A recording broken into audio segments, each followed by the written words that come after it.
I'm Trevor Riley. Here is a look at the COVID-19 situation. At the latest update, we had no new confirmed cases, no new deaths, and 6 resolved cases here in Renfrew County.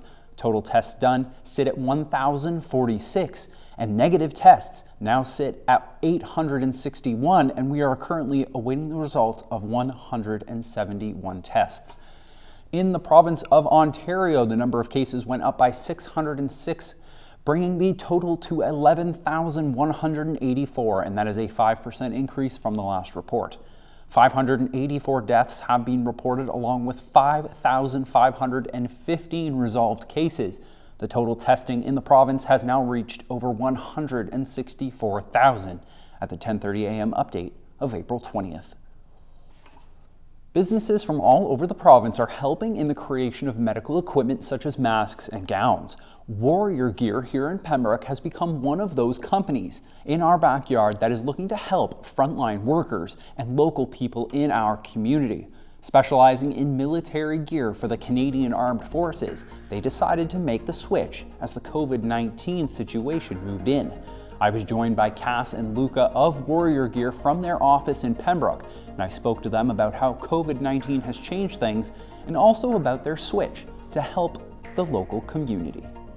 Well, it's been pretty stressful, like not knowing what's happening and when the pandemic is going to end and whether or not we're going to have a job next month.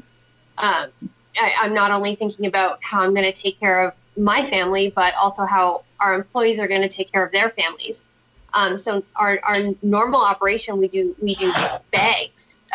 So this whole masks and caps and everything we're doing is all new territory to us. So it's been pretty crazy. So we've changed our whole production line to something we're not used to. So it's been pretty crazy on all fronts. We've gone from military equipment manufacturing to now 100% cotton material. Very dainty stuff that we have no idea at the beginning of what we were doing with it. So it was a steep learning curve on how to switch a production line. So right now we employ, we only have 4 people in the shop at all times. No more than that. And we've been practicing our social distancing. We're not close to each other. We sterilize everything we touch before and after we get on a machine. And yeah. The staffing issues really hit us with the whole, we can't have so many people as we need in the shop because we got to make the separation between the stations. Essentially, it limits how many people we bring in at one time. Yeah, and not only that, with the pandemic, childcare is non-existent right now. So our employees who have children can't come in, and myself included. We have children at home. We're very fortunate to have family living with us, but it's been tough.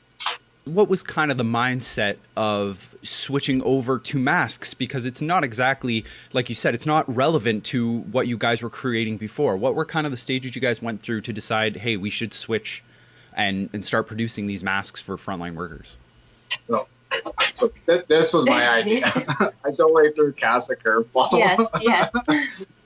She was running the day-to-day operations, and what happened was I seen a Facebook post from the Deep River Hospital, and they were calling out for the home stores to get any donations they could if they can put their machines to work and make masks, scrub caps, and gowns for them.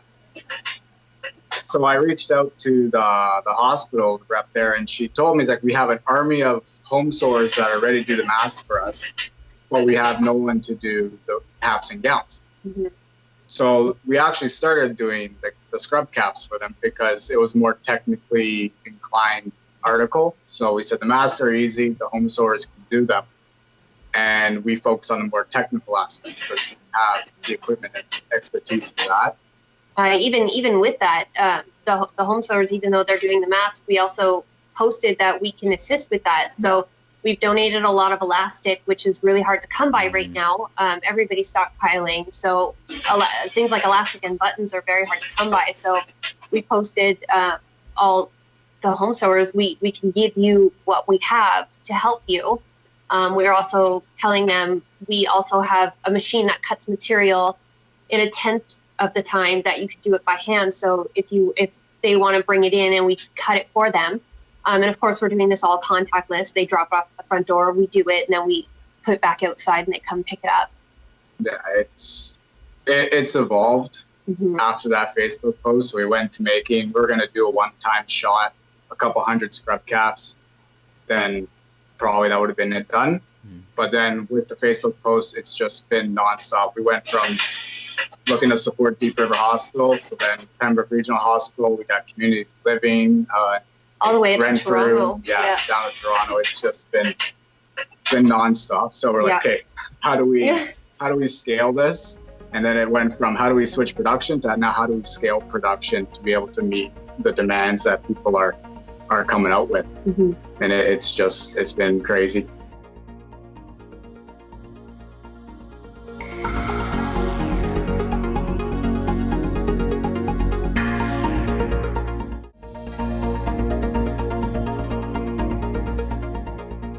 Now, I saw one of your posts. You guys, did you buy new equipment to help facilitate? I knew there was one post you were waiting on a certain piece of equipment that was coming.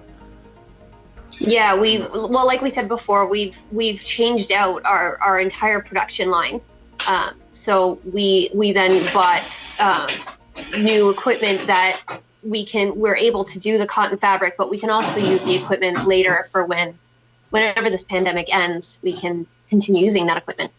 Yeah, it comes back to how do we scale this? So we're donating the majority of the work, right? So the money's still an issue. It's how do we keep producing more masks, more scrub caps at a cost-effective way? So we put the money up front for the equipment, but we shave 30-40% of our production costs just from purchasing that new sewing machines. Does this kind of give you guys a sense of maybe other businesses that are doing the same thing, to have like a plan B when something like this happens, where you're not thinking about it, it just happens?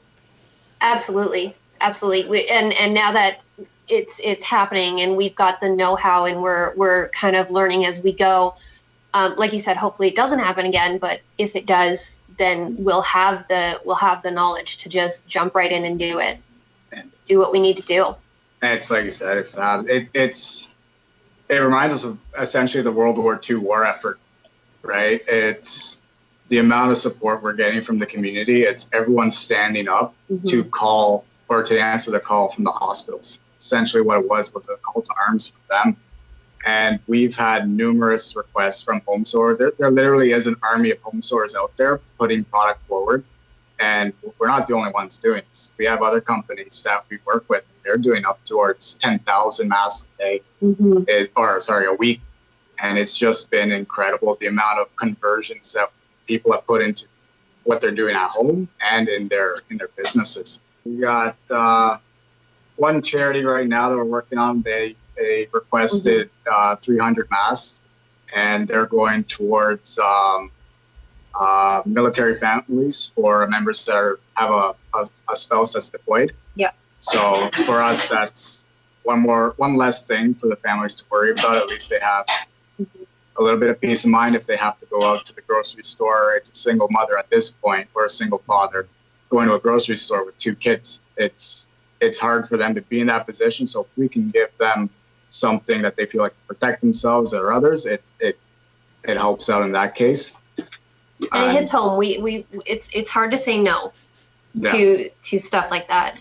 No, we've had the amount of phone calls we're getting. Like I received one the other night, which really hit close to home. Was one of the mothers from a nurse at the hospital here in Pembroke called us looking for a scrub cap, and we said, yeah, we just sent out a badge to one of our other local businesses, Shirley at Milano's.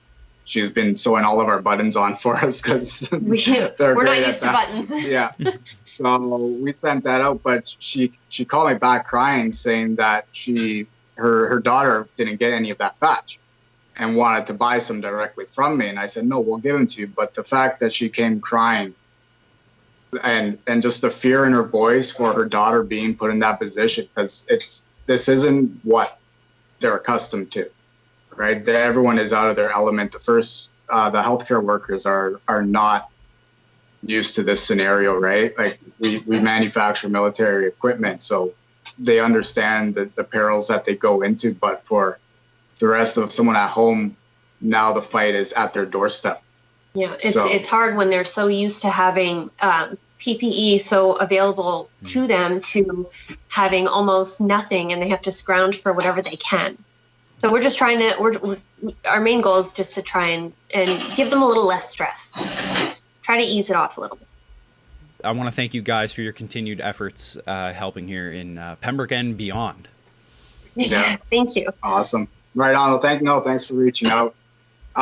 We did want to give a mention out to the other businesses that are involved. That's okay. Yep. Basically, like, we're not the only ones doing this. We got a lot of support, and I want to just, I think, we have a list of people who have just been so helpful. Like, we have Cindy at Algonquin Sewing Center, Catherine at Cam Bridal, Shirley at Milano's, Chad at Cheryl at Country Cupboard, Eileen at Custom Draperies and Blinds, Sector 7 Industries, Chad at Precision Textiles, but mainly like all the home sewers and all the frontline workers and essential workers and healthcare workers. Just thank you. Yeah. No, it's been a great community effort, and everyone's coming together. It's great. I want to thank Luca and Cass for joining me today, and their entire crew over at Warrior Gear to keep up what they're doing. Every little bit makes a difference, and they are part of that here in Renfrew County.